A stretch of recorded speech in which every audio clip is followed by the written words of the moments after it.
É um transtorno de déficit de atenção e hiperatividade. A gente fala que é um transtorno do neurodesenvolvimento, diferente dos outros transtornos que a gente conversou aqui. Qual que é a diferença quando a gente fala em um transtorno que está dentro dessa categoria de neurodesenvolvimento? Obrigatoriamente, esse transtorno ele tem início na infância. Então, tem alguns transtornos que eles podem aparecer ao longo da vida, depois da adolescência, enfim. O TDAH não, ele precisa aparecer, os sintomas, os sinais precisam ter surgido antes dos 12 anos de idade, né? E tem os dois tipos, predominante desatento, né? Ou predominante hiperativo, impulsivo.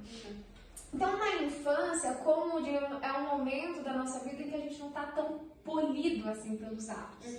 E como no contexto de sala de aula, dependendo do que os professores estão fazendo, quando que são diagnosticados os hiperativos, normalmente, os hiperativos, aqueles que não conseguem ficar sentado, pedem para ir no banheiro muitas vezes. Minhas duas irmãs têm TDAH. Então, uma delas é o que pede para ir no banheiro toda hora, não consegue ficar sentada, a professora está falando, passa uma borboleta na janela, se distrai. Vou perguntar que no último episódio a gente falou sobre a questão genética, né, dos transtornos. Então, o TDAH também tem essa questão genética.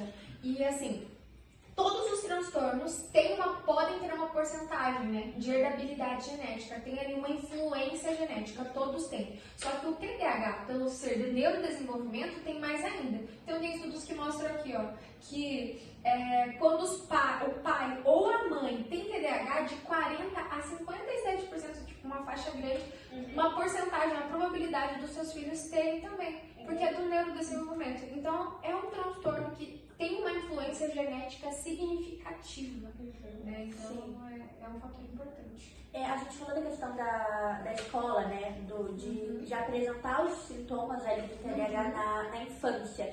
Cauane, eu queria saber um pouco sobre como que foi isso na tua infância e como que foi o seu diagnóstico também, se foi tardio, se foi na infância.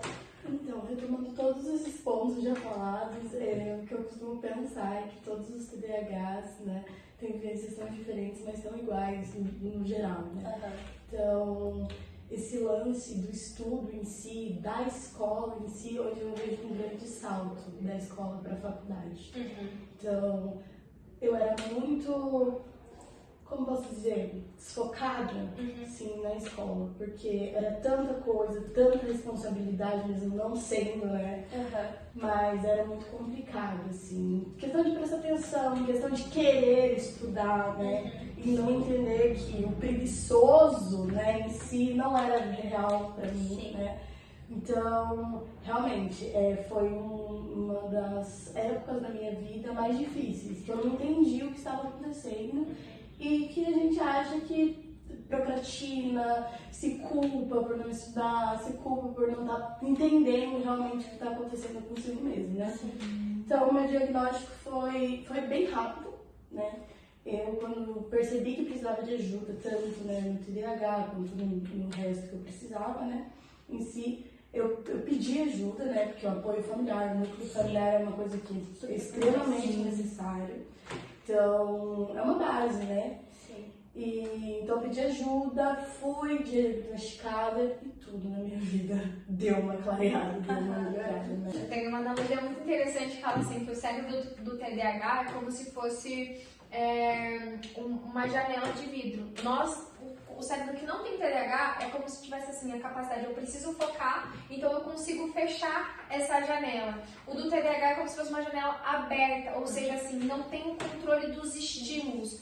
Todo o estímulo que oferece capta a minha atenção e me rouba daquilo que eu estou fazendo. Quem não tem o TDAH consegue ter esse controle inibitório, ou seja, eu posso ter a vontade de fazer, mas eu consigo me segurar e não fazer e voltar a minha atenção para isso, né? Coisa que o TDAH não tem. Então, é uma janela aberta. Qualquer estímulo que aparece me rouba a atenção, me tira a concentração. E é algo muito interessante da gente se entender. É importante a gente descolar o TDAH só do acadêmico e profissional, porque parece que é um transtorno que afeta só a vida acadêmica e profissional. Sendo que a hiperatividade está também dentro da sua cabeça, que você pensa o tempo todo e não consegue parar de criar esses cenários. Meu, se essa pessoa está esquisita comigo, existem infinitas possibilidades. Quais são? E aí a pessoa fica listando todas as possibilidades que existem para a pessoa. E é sempre a gente, a possibilidade. Nunca é o pior cenário possível. Às vezes até que eu fiz? Será que eu falei alguma Será coisa? que eu tornei o dia dessa pessoa horrível? Daí, às vezes, até eu já fiz isso muitas vezes, de a pessoa tá com um humor, sei lá, tá irritada, enfim, eu vou ficar irritada também. Porque eu não sei o que a pessoa tá, Sim. sabe? E eu não tenho a vontade de chegar lá e perguntar, eu te fiz alguma coisa? Você Qualquer fica deduzindo coisa, cenários, eu as hipóteses. é uma coisa que sabe aquele quebra-cabeça? Aham. Tá, peraí.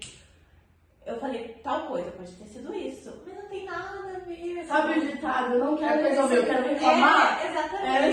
Gente, é meio que É muito comum, né? Quem tem TDAH normalmente sofre muito com a ansiedade. Sim. Né? São pessoas normalmente muito ansiosas por conta dessa inquietação mesmo, né? Uma inundação de pensamentos, né? Então, Até eu queria falar que no outro episódio vocês falaram sobre compulsão alimentar e eu descobri que uma boa parte da minha compulsão alimentar é por conta do meu TDAH.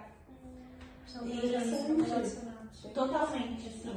E depois que eu vi como que era, que não eram só questões, como que eu posso falar?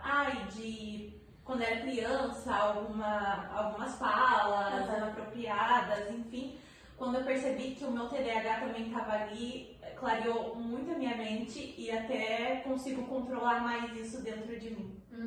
Isso, interessante. Porque o TDAH, ele tá, como eu falei, né? Um transtorno neurológico. Então, tem aspectos neurológicos da formação do teu cérebro que é diferente. Tem alguns neurotransmissores que são produzidos de maneira diferente, né? Então, assim, é neurobiológico, aquela questão que você não escolheu, é assim. E por isso que a medicação ela é tão importante, que ela atua nesse aspecto biológico, enquanto a terapia vai atuar no